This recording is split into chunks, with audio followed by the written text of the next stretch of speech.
Hi, homies. Wednesday and Thursday's episode of Eastenders has actually been giving me a little bit of life. We are preparing for Martin's funeral and all the drama that's around it. It's a bit juicy. Anyway, I hope you guys are chill, relax, vibes in. Let's get started. And if you're feeling the vibe, make your wallet hat lean to the side. And if you're So Lucy Goosey now finally knows that her sister needs some money. Her sister went to Ian first to ask for the money, but Ian's got a big trap. He don't know how to keep it shut, and he went and told Sharon. Now Sharon's there digging around to find out why Vicky needs the money, and Vicky needs the money to cover Ross's debts. It has nothing to do with her, but she's just claiming that Ross had a bad divorce, obviously due to their infidelity, and he's racked up a lot of money in debt, and he needs to cover it because he owes some bad people some money. I'm not too sure why Sharon's upset. Like, she asked Ian, it has nothing to do with you. You're just getting yourself involved. I'm confused. But now Pete and Lauren knows the truth about Miss Kathy hitting Miss Crow at the back of their head. They are now finally engaged. Obviously, Peter is extremely upset with Kathy. And there was something he said that actually made sense to me. Like, the manner of how Kathy tried to sort out Miss Crow is the same way Lucy died, which kind of triggered him. And I was like, oh yeah, I didn't even think of that, but it's actually true. Anyway, he basically said he ain't forgiving his gran for what she has done, and he's just only going to focus on himself, Lauren, and the new baby they're going to have. So yeah, Lauren got on her knees after finding out that Kathy's the one that did it. Her conscience is clear, apparently, so now she can marry the boy. Congratulations to Peter and Lauren. I actually hope this works out this time. As I reviewed the last episode, this podcast lady, was offering Bianca some money to do a podcast with her about surviving ratty, dirty, murderous Reese.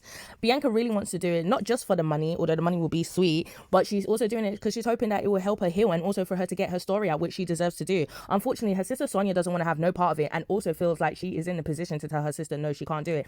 When I heard Sonia say to Bianca, no, she can't do it, or no, she's not getting her blessing for it, I thought, Sonia, you're just so selfish. Like, you're actually selfish. I understand you went through it, but if your sister is saying that she feels like this will help her heal, why can't she tell her story? What does this have to do with you? It's your fault. Actually, it has everything to do with you. I take it back. It has everything to do with you. It is your fault that your sister was in the position she was in, should I say. And if she wants to speak about it and air it out and probably help other future victims, what is the problem? Like, get over yourself, Sonia.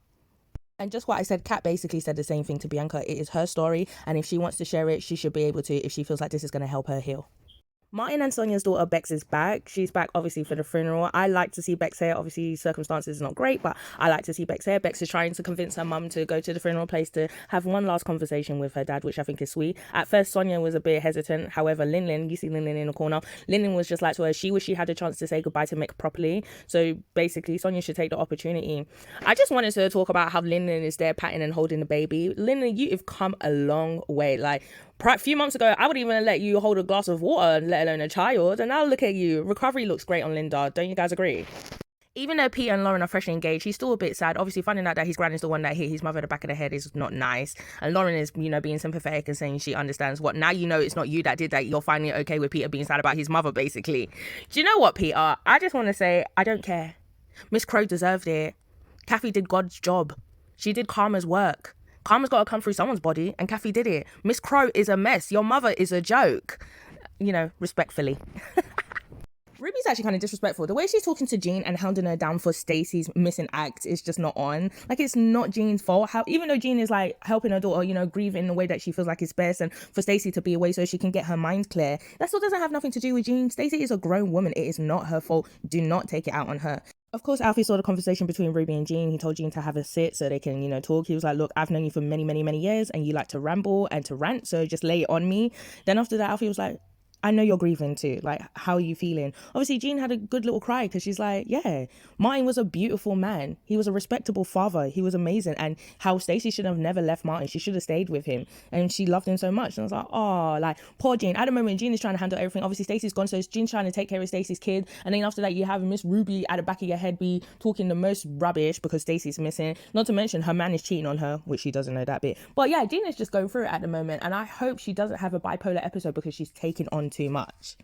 So in Wednesday's episode, Lily decided to blat out in front of this new kid about Tommy's activity with the AI person, having an AI friend. Tommy thought they wasn't friends no more, but that Joy or whatever his name is, basically was like, no, it's cool, like, I don't care. And I was like, oh, that's sweet. Like, Tommy actually needs a friend. However, I'm not sure about this character. I'm not sure about this person yet. But as long as Tommy's got a friend and a real person to actually communicate with, I'm okay for now. Ruby went to have a conversation with Martin, and it was kind of sweet. And I do feel for Ruby. Kind of do and I kind of don't. It's just like, you was only there for a few seconds, babe. you know. And the only reason why you reached out to Martin in the first place because your son's organ was failing and Martin donated it to you guys' son. Obviously, you guys are both the parents of Roman. And yes, you guys got together after that, but it was only for 2 seconds. But you still deserve to grieve because if you loved him, you loved him. Then after that, she questioned him like, why did you go back for Stacey? If you didn't go back for her, you would have still been alive and would have grown up old and etc. But really and truly, if he didn't go back for Stacey and he was still alive, Stacey would have probably still be alive. Do you think that he would have grown old with you? Because I don't, Ruby. But we would never know now.